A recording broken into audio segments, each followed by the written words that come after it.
The electronic vehicle revolution started with cars. You know, the lower to the ground vehicles not created to bound over mountains and hold an entire soccer team's gear. Tesla's first big seller was the Model S. Meanwhile, Chevy went full electric with the Bolt. But the sedan market isn't doing so well right now. So the next generation of EVs will be crossovers and SUVs, and Kia is ready.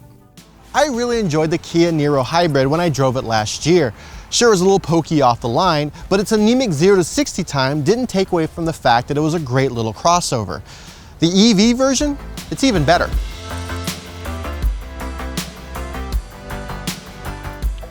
My biggest complaint about the hybrid has been rectified with the Niro EV thanks to the purely electric powertrain.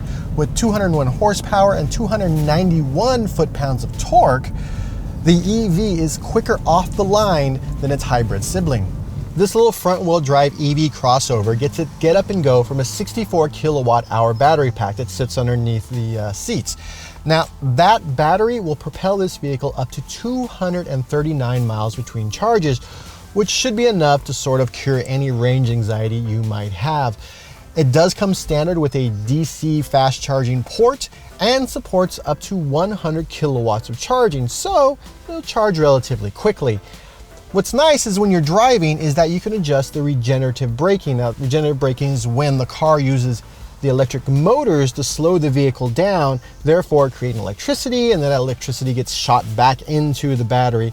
On this vehicle, and on a lot of these vehicles, they've repurposed the paddle shifters to adjust the regenerative braking. On this one, you can go up to +3, which is the most aggressive regenerative braking, and it's almost good enough for one pedal driving. It doesn't have as much range as its cousin, the Hyundai Kona EV's 258 miles, but there's enough to appease buyers with range anxiety. That range discrepancy has to do with size. The batteries and motors are the same, but the Niro is a larger vehicle with more legroom. Plus, there's additional space when those rear seats are folded down, 53 cubic feet versus 45.8. That means the Kia will haul more of your stuff and be more comfortable for your taller friends. It's also pretty comfortable for the driver. It did take a little bit for me to adjust the seat to my liking though. The lumbar support seems a bit overzealous and the headrests seem they're a bit too far forward, but after a little bit of adjustment, I was able to get it to my liking, and the seats feel comfortable enough for short to medium drives. In the corners, the Niro still has the advantage over the hybrid. The battery pack lowers the vehicle's center of gravity. I wouldn't call it a lively vehicle on switchbacks. During corners, it still had the body roll you would expect from a small entry-level SUV. Where the vehicle thrives, though, is in an urban environment. It's still short enough to make parallel parking a snap, and its low-end torque gives you a leg up at traffic lights. My only issue while driving are the brakes. The car goes from predictably slowing down while you're depressing the brake pedal to suddenly stopping. It's alarming the first few times you do it, and I felt like I was driving a high-performance vehicle built to stop at high speeds than just a regular small crossover. Other than the lack of a grille and some small badging, the Kia Niro EV does a great job playing the part of a small crossover without too many hints that it's an electric vehicle. Now, it doesn't break any new ground design-wise, but it does appeal to the masses without looking like a bland box. Inside, the interior won't wow anyone. After you get past the sort of cool hockey puck gear shifter, the inside of the Niro looks like nearly every other Hyundai or Kia on the road. It's a no-nonsense utilitarian affair, and while that seems like a knock, it's not. These type of interiors are frankly underrated. Otherwise, everything is where you expect it to be and easy to reach from the driver's seat. It won't win any design awards, but you can get to everything. And as a bonus, you can control the climate with knobs and buttons, like olden days. The infotainment system, like the rest of the interior, is really function over form.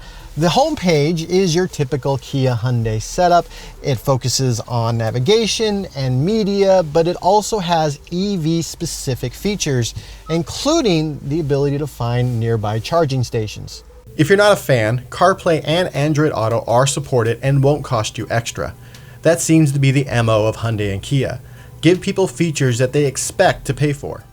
For example, the Niro ships with standard adaptive cruise control and lane keep assist. Now the cruise control works great. It worked wonderful in a downpour during gridlock and had very few issues, if any at all, even when people were pulling out in front of me. The lane keep assist, on the other hand, is great for straightaways and very wide corners. Anything beyond that, and it can't really handle it. But I do want to remind you, it's free, it's standard, it just comes with the car. The biggest drawback to EVs is the price. The gas version of this car starts at $23,500. The Kia Niro EV, it starts at $38,500. That's a $12,000 difference, and it can be a hard pill to swallow. But Kia tries to smooth it over by giving you things like adaptive cruise control and lane keep assist standard. Plus, you're gonna get all those tax incentives because they haven't sold as many cars as, say, Tesla or Chevy, so it's gonna get closer to its combustion engine counterpart. Kia and Hyundai are aggressively going after the EV market with the Kona and Niro and upcoming Soul. The thing is, they're all great vehicles. Now, the Soul isn't available yet, but the availability of the Niro and Kona give you options. Either you can get the Niro with a more traditional design and more room, or the slightly smaller Kona with a more aggressive look, and frankly, it's a bit more fun to drive. It'll be interesting to see how the sales of these two vehicles shake out after a year on the road. The Soul, on the other hand, won't be available on the road until 2020. Meanwhile, the Niro is a fantastic little SUV that takes a gas car and makes it substantially better by swapping out the powertrain. It's roomy, it's fun to drive, and it ships standard with many of the features EV buyers want. For more automotive coverage, including driving a Lamborghini Huracan EVO on a track, subscribe to Engadget.